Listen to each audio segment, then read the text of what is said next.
नमस्ते मेरे प्यारे प्यारे भाइयों। सवालों को करने के ऐसे ऐसे तरीके बता दूंगा कि पेन तो छोड़ो, मुंह भी नहीं चलाना पड़ेगा आपको। और भैया, हमारे मैथ में सबसे इंपॉर्टेंट चैप्टर कौन सा है? प्रॉफिट एंड लॉस, लाभ एंड हानि। मैं कहूं पूरे कॉम्पिटिटिव एग्जाम के गणित का सबसे इंटरेस्टिंग, सबसे मजेदार और सबसे ज्यादा पेपर में पूछे जाने वाला चैप्टर है प्रॉफिट एंड लॉस।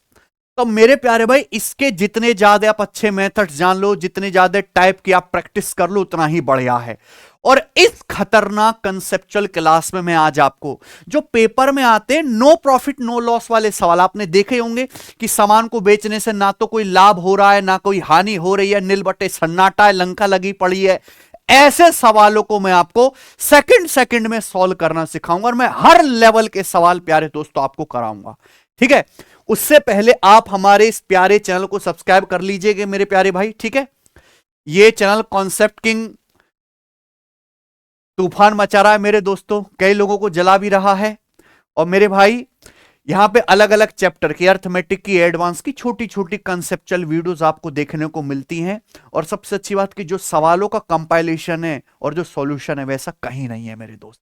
ठीक है, आज की इस क्लास में प्यारे दोस्त हम नो प्रॉफिट नो लॉस सीखेंगे। तो क्या आप सीखने के लिए तैयार हैं? सबसे पहले मैं आपको कॉन्सेप्ट बताता हूं। कॉन्सेप्ट समझो तभी तो सवाल कर पाओगे मेरे भाई। मान लीजिए कि आप दो वस्तु खरीदते हो, आपकी परचूनी की दुकान है, आपने सर्फ भी खरीदा और आपने साबुन भी खरीदा। अब खरीदने के बाद दुकान में रखोगे थोड़ा ना, ग्राहकों को बेचोगे, आप बेचते हो। आपने सर्फ खरीदा, साबुन खरीदा, दोनों को बेचा। दोनों वस्तुओं को बेचने से ना तो कोई आपको लाभ हुआ ना ही कोई आपको हानि हुई। इसका मतलब क्या है? दो वस्तुओं को ना लाभ ना हानि पर बेचा जाता है। आपने अलग अलग सामान खरीदा, बेचा, सारे ट्रांजैक्शन सभी वस्तुओं पर मिलाकर ना तो कोई लाभ हो रहा है ना हानि। इसका मतलब यह है कि जो टोटल कॉस्ट प्राइस है, जो कुल लागत मूल्य है, वो टोटल सेलिंग प्राइस, कुल बिक्री मूल्य के बराबर है। यानी कि आपने सामान जितने रुपए का खरीदा है टोटल, वो बाद में उतने ही रुपए का बिक गया। ये लॉजिक क्लियर है? आप बोलोगे हां जी सर बिल्कुल सही।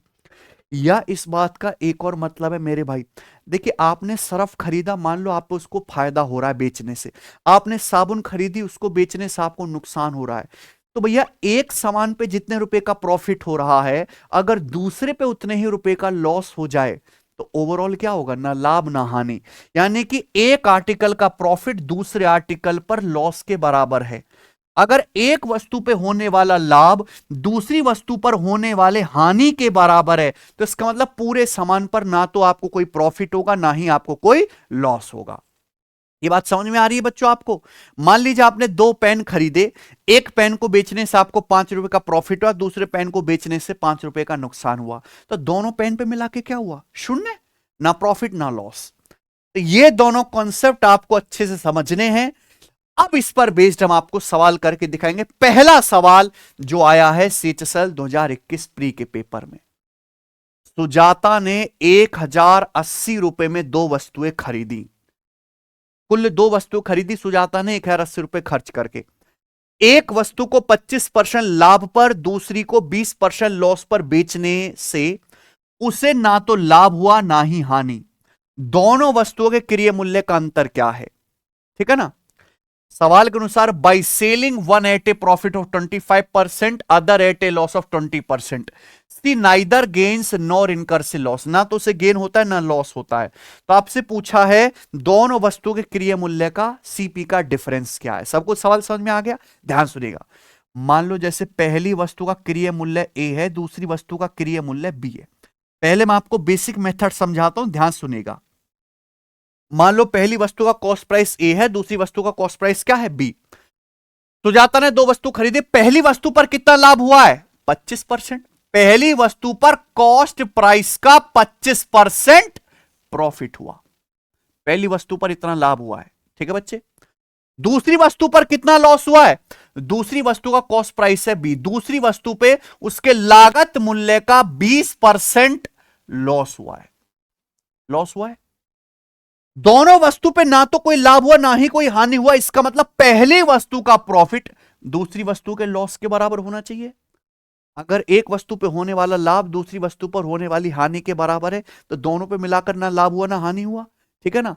तो जब आप इनको इक्वल करेंगे तो आप देखेंगे किससे कट गया, 5 पच्चे 25 और 5 चौक 20, यानी कि दोनों वस्तुओं के सीपी का रेशियो कितना आ गया, ए बटे बी कितना आ गया प्यारे दोस्तों, 4:5, 4/5 आ गया दोनों के सीपी का रेशियो, पहली वस्तु और दूसरी वस्तु के सीपी का रेशियो। समझ में आया ना बच्चे, ये मैंने आपको बताया, ध्यान सुनेगा। अगर जीवन में कोई सवाल आगे से आए तो आपको इतना भी लिखने की जरूरत नहीं है कि सवाल यही आएगा, बट डेटा ही तो बदलेगा।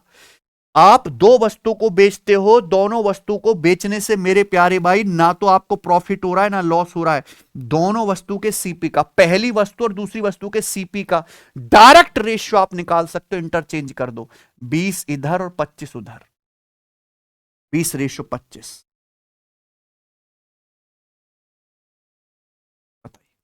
है कि नहीं सोनू, डायरेक्ट आ गया कि नहीं, कि जब आप इनका रेशियो लोगे मेरे प्यारे भाई, ये इधर आएगा 25 उधर जाएगा, क्या आएगा 20:25 ही तो आएगा।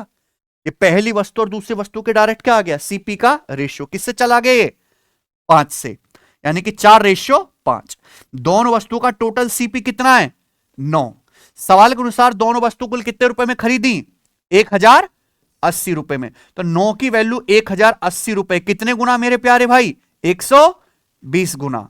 तो आपसे क्या पूछा, दोनों वस्तु के क्रय मूल्य का अंतर, तो दोनों वस्तु के कॉस्ट प्राइस का अंतर कितना, 1 यूनिट, 1 यूनिट की वैल्यू कितनी है, ये आंसर आ गया। ठीक है ना, यानी कि पहले मेथड और बाद में ट्रिक। समझ में आया ना बच्चे।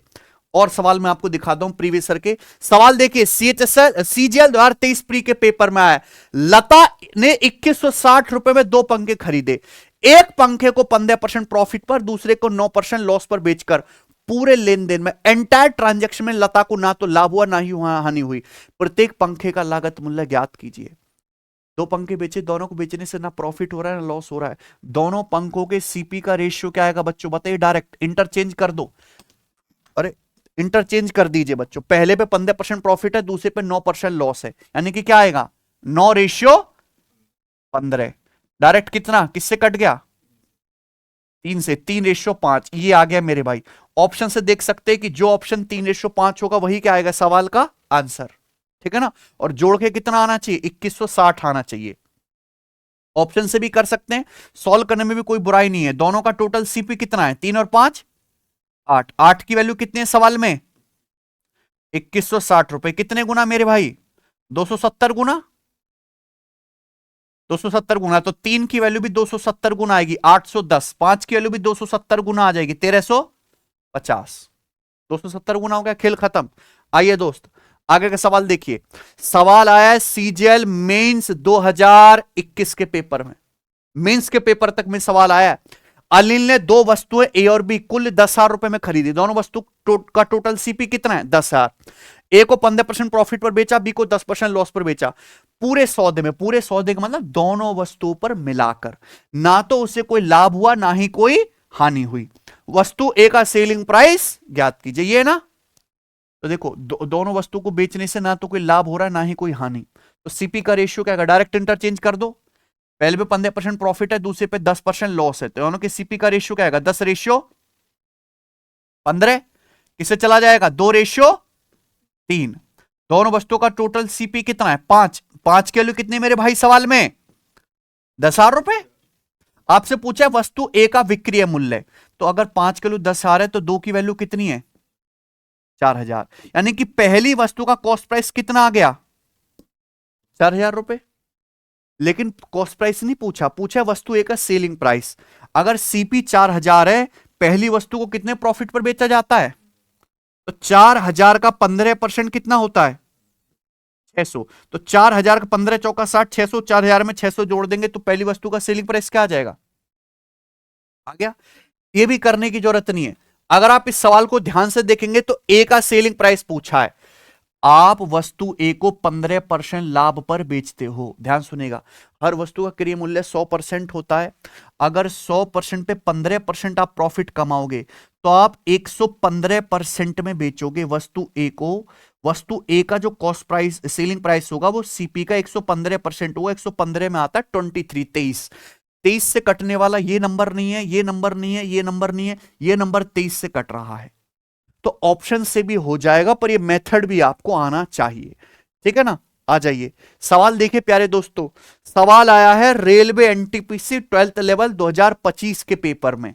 अभी आसान सवाल करा रहा हूं, धीरे से लेवल बढ़ाऊंगा, देखना भाई मजा आएगा। मैंने 1200 रुपया में 2 खिलौना बंदूकें खरीदी। रेलवे के पेपर में ये सवाल सेम डाटा, बस ये दो, ये नंबर बदल देता है, ये 9 और 16 की जगह कुछ और डाल देगा। 100 बार आ चुका है, 100 बार बेटा। मैंने तो एक एक पेपर सॉल्व करा है रेलवे का। 1200 रुपया में 2 बंदूकें खरीदी, ठीक है, नेताओं को उड़ाने के लिए। पहली बंदूक 9% लॉस पर, दूसरी 16% प्रॉफिट पर बेची। कुल मिलाकर ना तो हमें कोई लॉस हुआ ना ही कोई प्रॉफिट हुआ, ठीक है। तो पहली खिलौना बंदूक का क्रिय मूल्य ज्ञात कीजिए, पहली बंदूक का सीपी ज्ञात कीजिए। 2 बंदूक आपने खरीदी हैं, कुल 1200 रुपए में, बेचने से ना तो आपको प्रॉफिट हो रहा है ना ही कोई लॉस हो रहा है। दोनों के सीपी का रेशियो क्या आएगा, रिवर्स कर देंगे, 16 रेशियो 9 आ गया, दोनों के सीपी का रेशियो, ठीक है, 16 रेशियो 9। दोनों बंदूक का टोटल सीपी कितना है, 16 9 25। दोनों बंदूकें खरीदी कितने में थी, 1200 रुपए में थी। तो 25 के लिए 1200 रुपए, कितने गुना, 25 चौका तो 25 अट्ठे 248 गुना। तो पहली बंदूक का सीपी कितना है, 16 का 48 गुना, यही आ जाएगा बच्चों। यानी कि ये दोनों आंसर नहीं है, 16 का मल्टीपल ही आएगा प्यारे दोस्तों, है ना भाई। 16 चौका 64, 640 और 16 अट्ठे 128, 640 और 128 यानी कि 768 रुपए, ठीक है जी। कौन सा ऑप्शन हुआ, ये ऑप्शन, ठीक है ना, कोई दिक्कत। डायरेक्ट आप देख सकते थे कि जो भी आंसर आएगा वो सीधा किसका मल्टीपल आएगा, 16 का, ठीक है भाई। आ जाओ अगला सवाल, इंटेलिजेंस ब्यूरो ग्रेड 2 2025 के पेपर का। मैं आपको जो टाइप बताता हूं वो कंप्लीट पढ़ाता हूं, जो हमने करा दे वो उच्च है, सर्वोत्तम, उसके बाहर कुछ बचता ही नहीं है, आधा दूरा काम हम करते ही नहीं मेरे भाई। ये आपका होमवर्क है, ठीक है ना, ये क्या बच्चों आपका होमवर्क, क्योंकि मैंने ऐसे काफी सवाल करा दिए। हर बच्चे का आंसर कमेंट सेक्शन में आना चाहिए, ठीक है ना, बिल्कुल फटाक से आंसर आना चाहिए। अब आते थोड़ा सा लेवल बढ़ाते हैं प्यारे दोस्तों। यह सवाल आया है सीडीएस के पेपर में, है ना भाई। एक व्यक्ति एक्स को 34,500 रुपए में बेचता है और 15% का प्रॉफिट कमाता है, ठीक है ना। वाई को 10% लॉस पर बेचता है। इन दोनों ट्रांजैक्शन के कारण उसे ना तो कोई लॉस होता है ना ही कुल मिलाकर प्रॉफिट होता है, ठीक है ना। वाई का सेलिंग प्राइस क्या है। इस सवाल में बेटा कॉस्ट प्राइस चाहिए ही नहीं, तो कॉस्ट प्राइस का रेशियो निकाल के कोई फायदा है। सवाल में चाहिए क्या, सेलिंग प्राइस वाई का। और बच्चों यहां सवाल में दिया क्या है, एक्स का भी सेलिंग प्राइस दिया है, तो थोड़ा अलग है ना ये क्वेश्चन। अब दिमाग लगाओ मेरे भाई, एक आदमी आर्टिकल एक्स बेचता है 34,500 में, एक्स पे 15% प्रॉफिट होता है, वाई को बेचता है वो 10% लॉस में। दोनों पे मिला के उसे ना तो कोई लॉस हुआ है ना ही कोई गेन हुआ है। वाई का सेलिंग प्राइस पूछा है, ध्यान सुनेगा। एक्स को बेचने से 15% प्रॉफिट होता है, 15% की फ्रैक्शन वैल्यू कितनी होती है बच्चों, 3/20 यही होती है। वाई को बेचने से 10%, यानी कि पहली वस्तु पे कितना प्रॉफिट हुआ, 3 का। दूसरी वस्तु पे 10% लॉस होता, 10% की फ्रैक्शन वैल्यू कितनी होती है, 1/10। दूसरी वस्तु पे कितना लॉस हुआ, 1 का। भाई दोनों वस्तु पे मिलाकर ना तो कोई प्रॉफिट होना चाहिए ना ही कोई लॉस होना चाहिए, यानी कि एक पहली वस्तु का प्रॉफिट दूसरी वस्तु पर होने वाले लॉस के बराबर होना चाहिए कि नहीं होना चाहिए। क्या लॉजिक पकड़ पाते हो कि नहीं पकड़ पाते, होना चाहिए कि नहीं भैया। अगर ऐसा है तो आप खुद बताओ, अगर यहां 3 का प्रॉफिट है तो यहां भी 3 का लॉस होना चाहिए। इसको 3 बनाने के लिए ऊपर नीचे हम किससे गुणा करूंगा, 3 से गुणा करूंगा कि नहीं, ये आ जाएगा, बोलो। यानी कि अगर पहली वस्तु का कॉस्ट प्राइस 20 है तो उस पर 3 का प्रॉफिट हुआ। दूसरी वस्तु नीचे क्या होता है हमेशा, सीपी। अगर दूसरी वस्तु का कॉस्ट प्राइस 30 है तो उस पर क्या हुआ, 3 का लॉस हुआ। 3 का प्रॉफिट 3 का लॉस, ओवरऑल क्या हो गया, गुरु घंटा लोगे, कोई फायदा नुकसान नहीं हुआ मेरे भाई। अगर पहली वस्तु का सीपी 20 है उस पर 3 का प्रॉफिट हुआ तो पहली वस्तु बिकी कितने में, 23 में।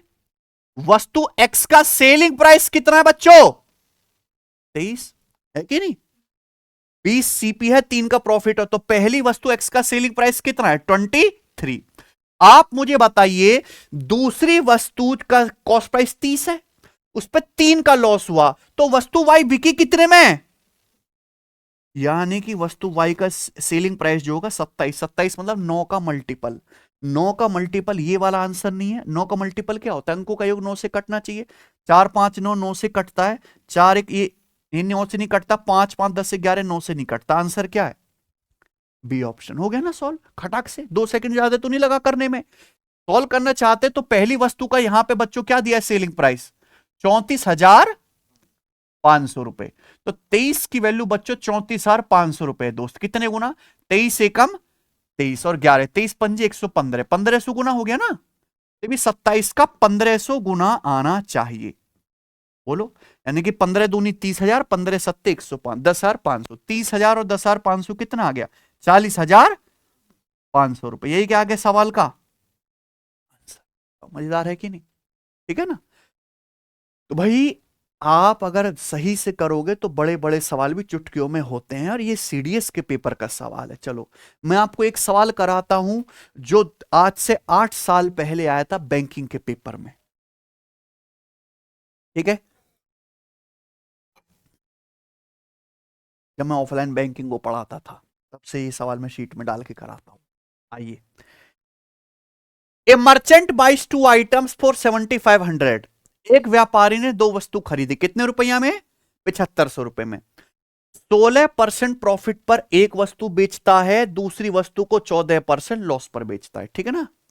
पहली वस्तु को 16% प्रॉफिट पर बेचा, दूसरी को 14% लॉस पे बेचा। इन द डील, डील मतलब सारे सामान पर मिलाकर उसे ना तो कोई प्रॉफिट हुआ ना ही कोई लॉस हुआ। तो आपसे पूछा what is the difference between selling price of both the items. दोनों आइटम के सेलिंग प्राइस में क्या डिफरेंस है? नो प्रॉफिट नो लॉस के जितने भी सवाल हैं आज खत्म है। दी एंड है, खात्मा है उनका मेरे भाई। दोनों के सेलिंग प्राइस, इस सवाल में क्या पूछ रहा है बच्चों? सेलिंग प्राइस का डिफरेंस है कि नहीं सोनू? एक आदमी ने 2 वस्तु खरीदी, पहली वस्तु को बेचने से 16% प्रॉफिट हुआ। 16% की फ्रैक्शन वैल्यू कितनी होती है? 16% की फ्रैक्शन वैल्यू होती है 4/25। 4% 1/25, 16% 4/25। दूसरी वस्तु पे 14% लॉस हुआ। 14% की फ्रैक्शन वैल्यू कितनी होती है? 14/100 यानी कि 7/50। यही है। दोनों वस्तु पे मिला के ना तो कोई प्रॉफिट हो रहा ना ही कोई लॉस। यहां अगर देखा जाए तो पहली वस्तु पे 4 का प्रॉफिट है, दूसरी पे 7 का लॉस है। जबकि होना क्या चाहिए? पहली वस्तु का प्रॉफिट दूसरी वस्तु के लॉस के बराबर होना चाहिए कि नहीं? यानी कि यहां पे 4 और 7 को आपको क्या करना पड़ेगा? इक्वल करना पड़ेगा। बोलो हां। 4 7 को आपको इक्वल करना पड़ेगा। 28 28। तो 28 बनाने के लिए ऊपर नीचे किससे गुणा करेंगे हम लोग? 28 बनाने के लिए ऊपर नीचे 7 से गुणा। तो इस 7 चौक 28 और ये 25 सत्ते 175। ठीक है बच्चे। यहां प्यारे दोस्तों बताइए 7 है, 7 को 28 बनाने के लिए ऊपर नीचे किससे गुणा करेंगे? 4 से। 4 से यानी कि 28/200। बताओ। यानी कि यहां देखो पहली वस्तु पर 28 का प्रॉफिट, दूसरी पर 28 का loss. Overall no profit no loss. पहली वस्तु का सीपी कितना है? 175। दूसरी वस्तु का सीपी कितना है? 200 यूनिट। क्लियर है? आप बोलोगे हां जी सर एकदम क्लियर है, कोई दिक्कत वाली बात यहां पे नहीं है। एक्चुअली सवाल में जो पूछा है वो पूछा है दोनों के सेलिंग प्राइस का डिफरेंस, है कि नहीं? अब आप बताओ, हमें ना दोनों के सेलिंग प्राइस का डिफरेंस निकालना है। तो क्या आप सेलिंग प्राइस का डिफरेंस डायरेक्टली निकाल सकते? आप बताओ पहली वस्तु का सेलिंग प्राइस कितना आ जाएगा? बताओ बच्चों। अगर आप यहां देखो पहली वस्तु का सेलिंग प्राइस कितना होगा? भाई सीपी 175 है, 175 पर 28 का प्रॉफिट हुआ, तो 175 प्लस 28 203 हो गया ना। है भाई। दूसरी वस्तु का सीपी कितना है? 200। 200 पे 28 का लॉस है, तो 200 में से 28 घटे, बिकी कितने में? 172 में। तो दोनों के सेलिंग प्राइस का डिफरेंस कितना है? 31। यानी कि जो भी आंसर आएगा वो काय का मल्टीपल होगा? 31 से नंबर नहीं कटता, 25 का वर्ग है, ये नहीं कटता, ये नहीं कटता, 31 दूनी 62, ये क्या है? आंसर आ गया कि नहीं आ गया? फटाक से हो गया। पूरा बनाना चाहते हैं पूरा भी बना सकते हैं भाई। दोनों आइटम खरीदे कितने में? 7500 रुपए में। यानी कि दोनों वस्तु का जो टोटल कॉस्ट प्राइस है वो कितना होना चाहिए भाई? पहली वस्तु का कॉस्ट प्राइस है 175, दूसरी का है 200, दोनों का टोटल कॉस्ट प्राइस कितना है बताओ? 375। 375 की वैल्यू कितनी है सवाल में? 7500 रुपए। बताओ कितने गुना? 375 दूनी 750 होता है, 20 गुना है। तो 31 यूनिट की वैल्यू भी कितनी आ जाएगी? 20 गुना, यानी कि 620 रुपए। यही क्या आ गया बच्चों सवाल का आंसर। कोई दिक्कत है? ठीक है ना?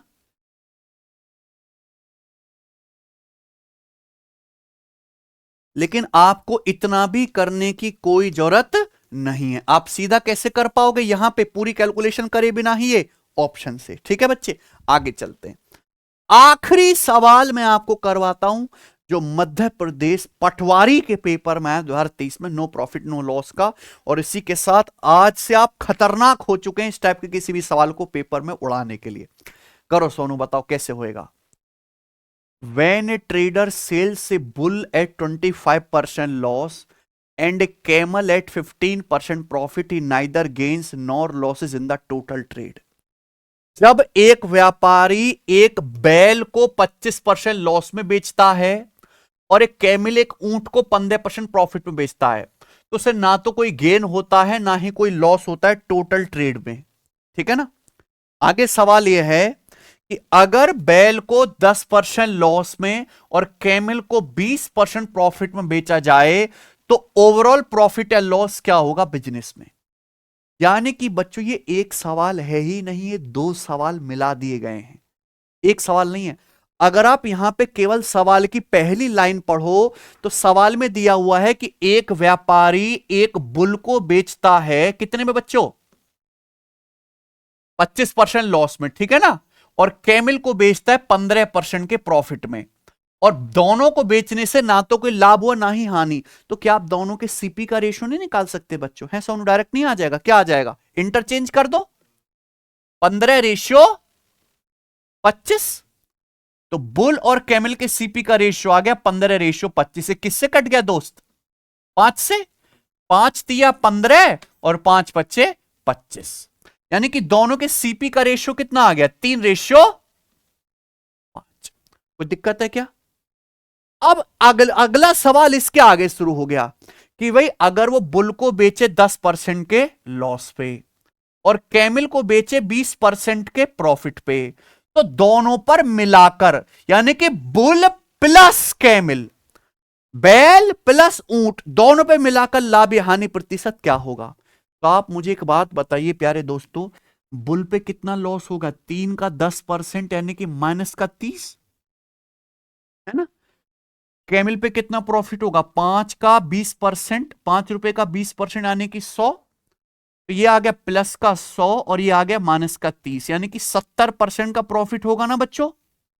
कितने रुपए के सामान पे? टोटल कितना है? 3 + 5 8।